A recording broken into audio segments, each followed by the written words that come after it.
This is horrible. The death of this girl is sparking outrage right now in Ghana, and we need to talk about it. Earlier this month, 25-year-old Georgina Asor, a final year nursing student, told her family that she was going for an interview at a nursing school in Cape Coast, Ghana. That was on Wednesday, the 7th of September 2022, and that was the last time anyone saw her alive. She never returned home. They kept calling her phone lines, but they were switched off. And instantly, a missing person report was filed on her, and people began to post her disappearance on Facebook and on other social media. For 2 to 3 weeks, nothing was said or heard. No one knew anything until the 20th of September 2022. 3 weeks after, a pastor, that is this man here allegedly, went straight to the police station to make a confession. A very startling confession regarding the missing Georgina Asor. Clearly, he had been living with the guilt of knowing the whereabouts of the girl. Or pretty much the girl's spirit kept haunting him because he could not hold it any longer. He told the police officer that he knew where Georgina Asor was and that he and a chief, a notable chief in the community, had both kidnapped the girl, forced themselves on her, and eventually murdered her. And after they killed her, her body was taken to the chief's house in one of his many apartments where she was buried in a shallow grave. After his confession, the police followed him to the chief's apartment where he showed them the spot that Georgina was buried at.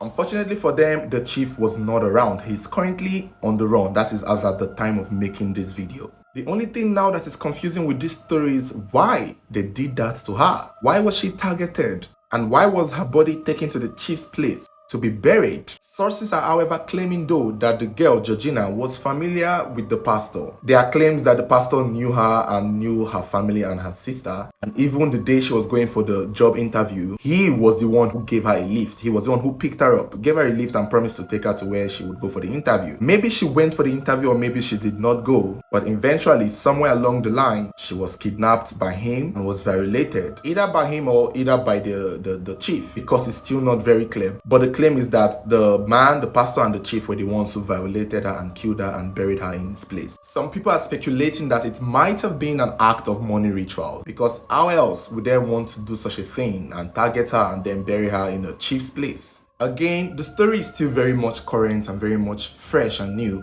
so there are bound to be updates and a little bit shake up in the story because the chief is yet to be caught to explain his own side. Georgina's body has been exhumed and most likely taken to the hospital or to the lab for autopsy to confirm what basically caused her death. It's such a tragic and painful story for a young girl who was just going for an interview to look for a job to better her life, only to meet her end in the hands of someone she most likely was familiar with. But you guys let me know your thoughts. Don't forget to like and share this video, and also don't forget to subscribe to our YouTube channel, for we mostly upload our stories there first. And do let me know your thoughts. Could this be a case of money rituals, or was it something that they did not plan? Maybe she most likely died when they were trying to assault her and then they just felt the need to just bury her at once. Let me know your thoughts. Thank you.